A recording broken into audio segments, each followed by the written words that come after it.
In a small town residing deep in the woods, there stood an old church that had been abandoned for years. The townspeople had long since stopped attending services there, as they said the church was cursed. It was said that strange things happened within its walls, and that anyone who dared to enter would never return. But one day, a group of teenagers decided to explore the old church, thinking it would be a fun adventure.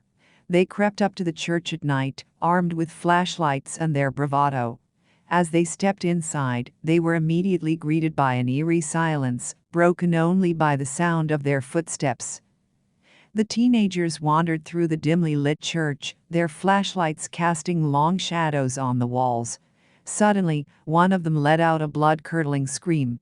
The others rushed over to see what had happened, only to find that their friend had disappeared without a trace.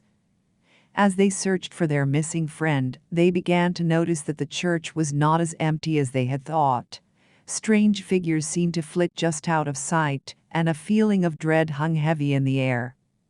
As they explored further, they stumbled upon a hidden room in the basement of the church. Inside, they found a dusty old book, which they quickly realized was a diary written by the priest who had once presided over the church.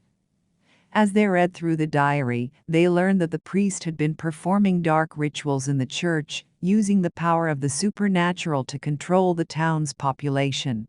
But his experiments had gone horribly wrong, and the church had become a gateway to another realm, allowing malevolent spirits to enter our world.